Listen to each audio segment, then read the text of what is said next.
tema kita pada hari ini adalah tentang mencintai diri sendiri, ya. Mencintai diri sendiri. Ya, mencintai diri sendiri ini tentunya harus Anda maknai dengan tepat, ya. Bukan berarti Anda nanti melamar diri sendiri, kemudian menikah dengan diri sendiri, ya. Jadi bukan seperti itu maksudnya, ya. Baik, teman-teman, sebenarnya kenapa sih saya mengangkat topik ini? Karena saya melihat salah satu problem banyak orang kenapa mereka sulit sekali untuk berhasil dalam hidup. Ya, salah satunya adalah mereka tidak mencintai diri sendiri dan bahkan merasa tidak layak untuk berhasil. Nah, kalau misalkan kita merasa tidak layak, otomatis ya seperti itu pula lah yang akan terjadi kan dalam hidup kita. Nah, hari ini saya ingin membahas kita ini, setiap dari kita, siapapun Anda, apapun latar belakang Anda, sangat layak untuk Anda cintai. Anda perlu menyadari bahwa setiap dari kita ini unik. Setiap dari kita ini punya potensi yang sangat besar. Nah, gerbang keberhasilan akan lebih mudah ya kita buka ketika kita sudah bisa mencintai diri kita sendiri. Tentunya dengan kadar yang tepat, jangan sampai kita terlalu mencintai diri sendiri, akhirnya kita merendahkan orang lain ya. Jadi egois gitu, bukan. Nah, sekarang saya punya beberapa hal ya, sebagai pembuka awal untuk bahasan ini. Begini, Anda tahu lebah kan ya? Lebah tawon ya. Lebah itu dia, kalau dari sebuah buku, dia memiliki sekitar 25 kemampuan ya, yang kompleks ya. Dari kemampuan dia membangun, merawat, mengumpulkan, berkomunikasi, berhitung, menari, membedakan, makan, berkelahi ya, terbang, mendengar, belajar, hidup, membuat keputusan, navigasi ya. Dia mampu mencari navigasi, mampu mencari madu di suatu wilayah tertentu padahal dia tidak menggunakan GPS gitu kan. Bisa memproduksi madu, mengatur suhu, mengingat, reproduksi, melihat, mencium, berkerumun, mengecap, berpikir, menyentuh dan sebagainya. Nah, pertanyaannya adalah kira-kira jumlah sel otaknya lebah yang memiliki sedemikian banyak kemampuan yang tadi saya sebutkan itu berapa sih? Oke, saya punya satu data menarik ya untuk sebagai kita perbandingan. Lebah yang barusan kita bahas itu memiliki 7.000 sel otak. Ya, saya ulangi, 7.000 sel otak. Sementara tikus ya, tikus ini memiliki 5 juta sel. Ya, lihat selisihnya cukup jauh ya, sehingga wajar kalau tikus bisa jadi bintang film ya. Itu Jerry itu. Jerry sama Tom ya, kucing sama tikus itu ya. Oke, bercanda. Nah, kemudian ada lagi di atasnya itu kera ya, nyemot, monyet ya. Itu dia memiliki 10 juta sel dalam otaknya. Nah, pertanyaannya kira-kira berapa manusia ya, jumlah sel otak manusia? Ya, dari hasil penelitian sebenarnya tidak terlalu banyak perbedaan antara satu sama lain ya untuk manusia modern yang sekarang ini. Artinya kita tidak berbicara tentang mungkin manusia yang pernah diceritakan manusia purba ya, Pithecanthropus erectus dan sebagainya. Enggak, manusia yang sudah sekarang ini ya, sudah manusia modern ya. Ternyata di sini yang saya baca, jumlah sel otak manusia ketika lahir itu 1 triliun sel. Ya, saya ulangi, 1 triliun sel. Kebayang ya? Nolnya triliun itu ada berapa? 12. Sangat jauh sekali dengan yang di atasnya. Kalau kita melakukan perbandingan, lebah saja yang 7.000 tadi mampu melakukan 25 hal yang sangat kompleks. Ya, kira-kira apa sih yang bisa dilakukan manusia? Kalau kita lihat dari perbandingan ini kan sangat wajar kita katakan manusia luar biasa sekali gitu. Boleh dibilang kita tidak heran ketika manusia disebut sebagai makhluk yang paling sempurna, ciptaan yang paling sempurna gitu. Nah, pertanyaannya kenapa kalau kita memiliki otak ya, hardware ya, ibaratnya komputer memiliki hardware yang sangat hebat seperti tadi dengan spesifikasi yang tinggi, kenapa kok ada juga orang yang belum bisa, belum optimal, padahal dia dibekali sedemikian spesifikasi tinggi dalam dirinya ya, apalagi hardware-nya tadi salah satunya otak. Nah, ini seperti gambaran kalau misalkan Anda memiliki sebuah komputer dengan hard disk yang besar sekali ya, mungkin sampai 300 giga, RAM-nya besar, prosesornya mungkin yang terbaru yang sekian gigahertz yang tinggi, VGA-nya tinggi ya, sehingga menampilkan gambar dengan kualitas tinggi, dilengkapi dengan macam-macam, total harganya bisa sampai di atas 10 juta mungkin ya. Cuman yang Anda instalkan kepada komputer dengan hardware seperti tadi yang sedemikian hebat, Anda menginstalkan sistem operasi misalnya ya, Anda instalkan DOS, Anda instalkan Windows versi 31 jadul itu, Anda instalkan Windows 95 ya. Kira-kira kalau misalkan Anda instalkan software jadul yang masih terbatas ya, kemampuan atau fasilitas yang bisa diberikan, kira-kira komputer yang Anda miliki dengan hardware spesifikasi sangat tinggi tadi, kira-kira bisa optimal nggak? Tentu tidak kan? Tentu tidak. Jadi malah mubazir kan? Wadahnya sudah oke sekali kok, kenapa nggak dioptimalkan gitu? Nah, pertanyaannya, bagaimana sesungguhnya yang terjadi kepada manusia? Kok bisa ada beberapa orang atau sebagian orang yang dia malah menginstalkan program-program ya, sistem operasi yang rendah. Padahal kalau dia mau mengupgrade sistem operasi dalam hidupnya, dalam dirinya, dia mampu melakukan banyak hal. Ya tentunya bisa mencapai keberhasilan tentunya, atau apapun itu, atau bermanfaat kepada keluarga, orang lain, dan sekitarnya. Nah, penyebabnya adalah sistem operasi ini ada yang salah diinstalkan, itu yang namanya konsep diri. Ya, saya ulangi, konsep diri. Konsep diri adalah satu program kehidupan yang juga sangat menentukan keberhasilan dalam hidup kita. Nah, konsep diri ini terdiri dari 3 komponen, teman-teman ya, terdiri dari 3 komponen. Yang pertama, yang komponen pertama itu saya sebutkan sebagai diri ideal ya. Diri ideal yaitu diri kita yang ideal, yang kita mau. Contoh sederhana ya, kadang kita punya satu keinginan ingin meniru orang yang kita anggap hebat ya. Mungkin kalau waktu Anda SD, SMP, SMA, kuliah, atau saat ini punya beberapa tokoh figur yang Anda kagumi. Mungkin Anda melihat prestasi mereka, ada juga yang melihat aspek fisik, bisa loh ya, aspek fisik mereka. Mereka melihat mungkin ganteng, tinggi, kulitnya putih, ya, atau dari aspek perilaku. Anda bisa melihat bagaimana mereka berpakaian, cara berjalannya sangat menawan, ya, kerlingan matanya begitu indah dan sebagainya, dan Anda ingin seperti mereka. Atau dari aspek sosial mereka mampu bergaul dengan baik, jumlah temannya banyak gitu loh. Atau mungkin dari prestasi akademis, ya.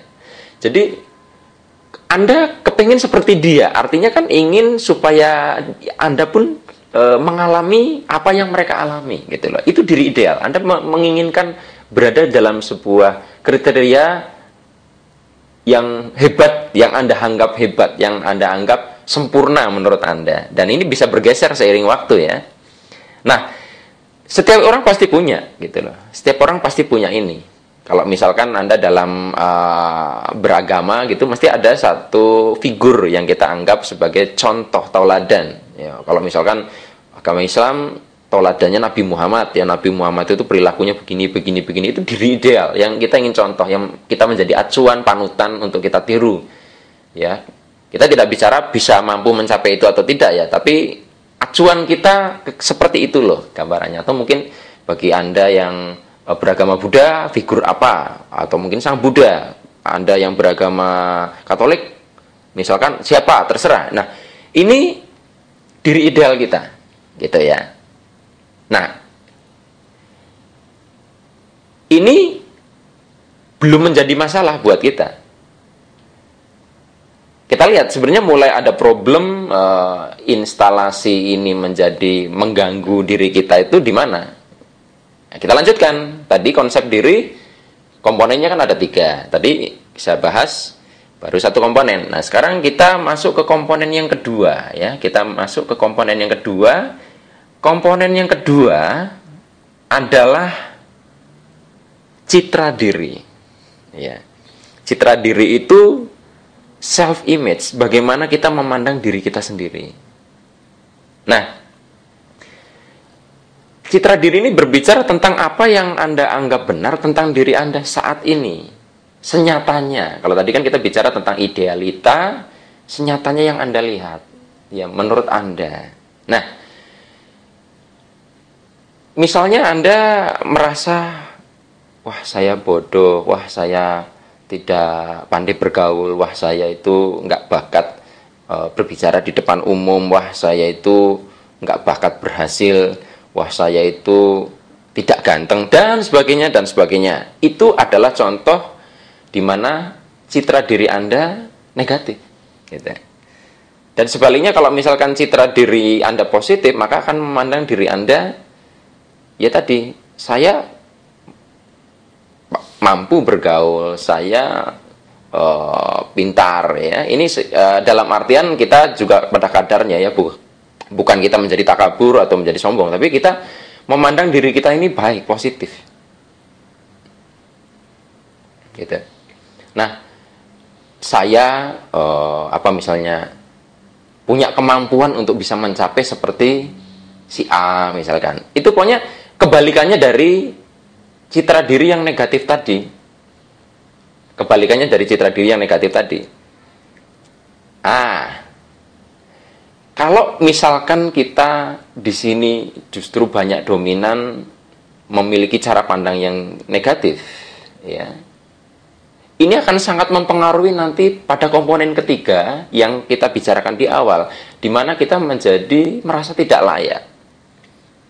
Kita lihat sebenarnya komponen yang ketiga ini apa?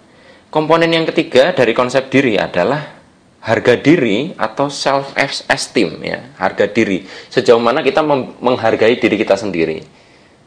Orang lain tentunya kita pernah kan menghargai orang lain dan orang lain merasa senang ketika dihargai, dan ini kita bicara tentang menghargai diri kita sendiri. Nah, bagaimana rumusannya harga diri ini ya? Jadi harga diri ini adalah timbangan ya, bayangkan Anda ada timbangan gitu, timbangan antara citra diri ya dengan diri ideal Anda tadi. Gitu. Kalau citra diri Anda itu timbangannya lebih ringan ya, jadi cara Anda memandang diri Anda sendiri lebih ringan dibandingkan diri ideal yang Anda lihat ya. Jadi Anda kepengennya seperti itu, tapi cara pandang Anda terhadap diri sendiri itu rendah sekali, maka Anda akan mengalami kesulitan untuk menghargai diri Anda sendiri. Wah, jauh banget ya, gue nggak level sama dia, muka lu jauh, misalnya gitu ya. Sehingga Pak, ini bisa mengarah ke minder, gitu. Bisa mengarah ke minder.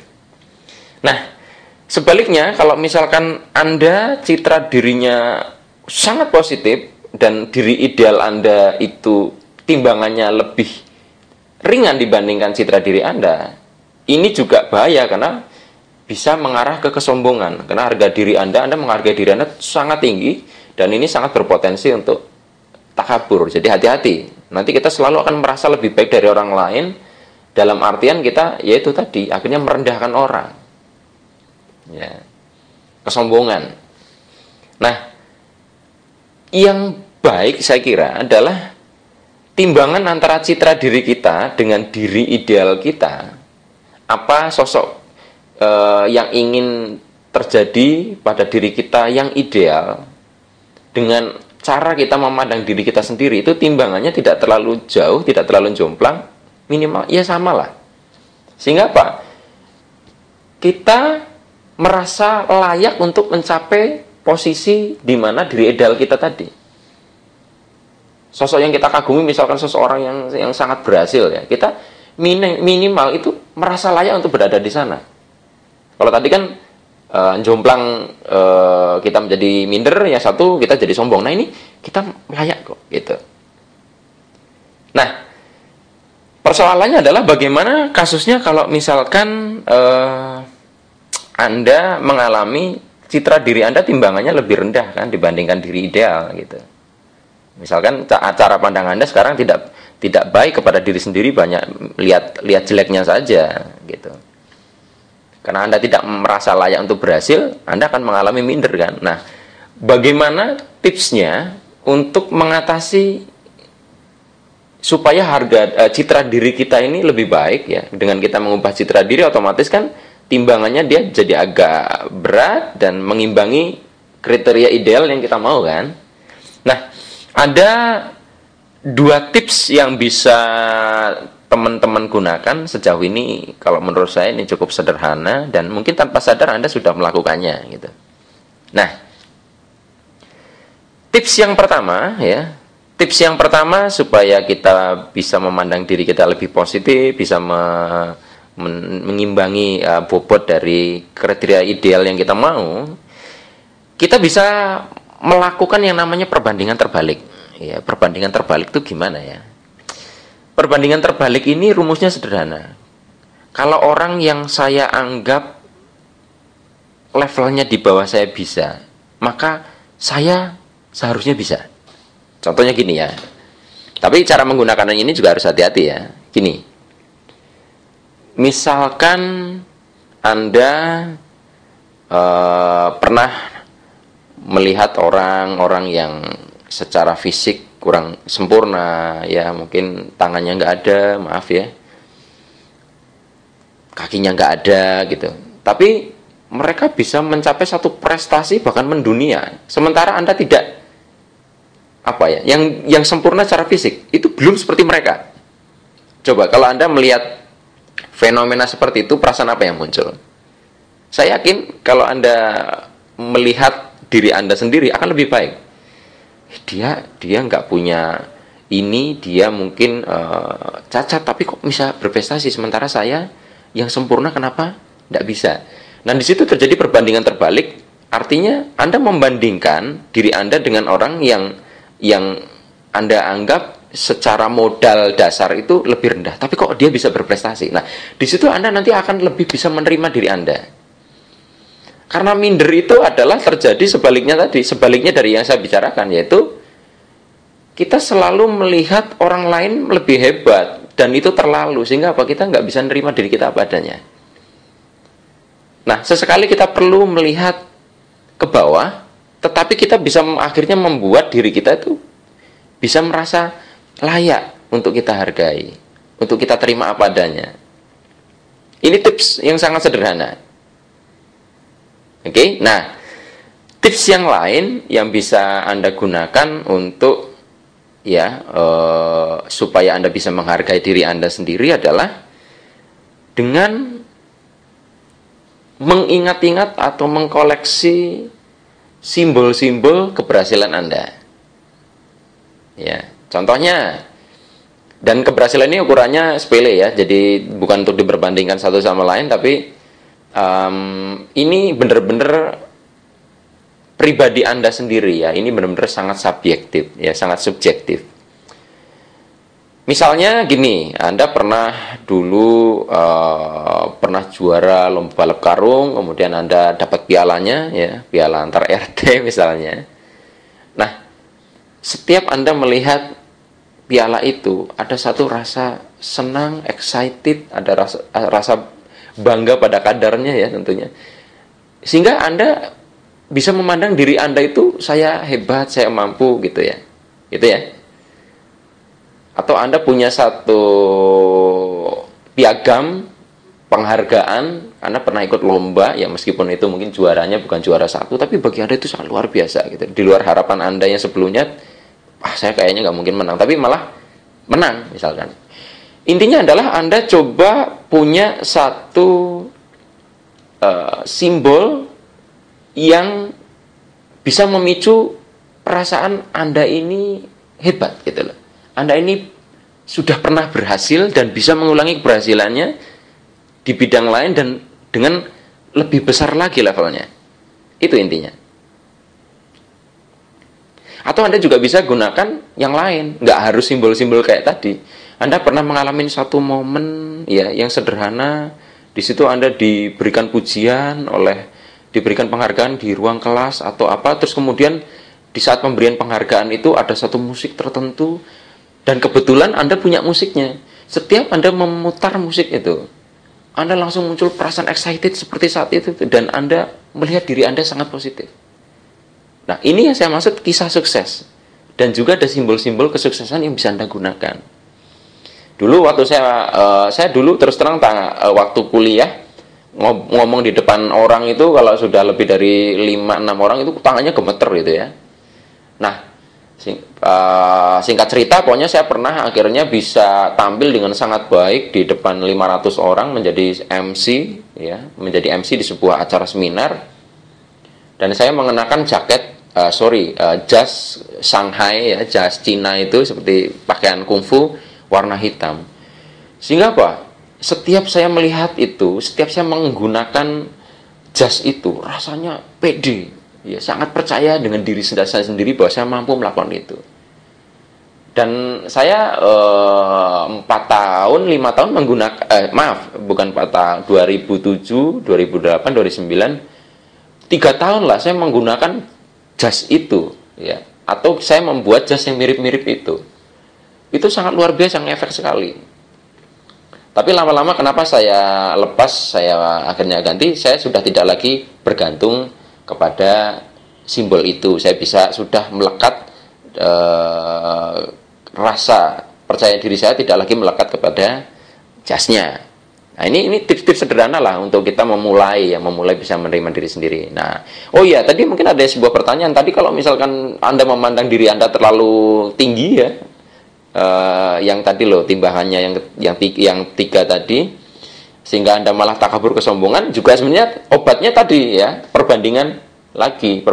Karena saat kita menemukan orang yang lebih hebat dari kita nanti akan tertampar ya. Apalagi kalau sama perbandingan terbalik, orang itu lebih hebat dari kita tapi dia lebih rendah hati dari kita, sedangkan kita yang lebih tidak hebat dari dia, kita malah sombong. Nah, kita akan menurunkan sedikit cara pandang kita yang melampaui kadar gitu ya. Makanya kalau seseorang itu sombong ya, dalam hidup pasti akan dipertemukan dengan orang yang memiliki karakter yang menampar kita, sehingga kita akan kembali kepada harmoni ya, kadar yang cukup dalam mencintai diri sendiri. Nah, teman-teman, jadi apa kesimpulannya? Kesimpulannya adalah kita boleh saja pengen menjadi sosok yang kita inginkan sangat ideal, setinggi-tingginya. Tapi kita perlu juga menaikkan bagaimana cara kita memandang diri kita sendiri, sehingga timbangannya tidak jomplang, sehingga cita-cita kita atau sosok ideal yang kita inginkan tidak menjadi beban, tidak menjadi sebuah penderitaan bagi kita untuk mencapainya gitu. Jadi kita tadi kembali lagi merasa layak untuk berhasil, merasa layak untuk berada di posisi itu.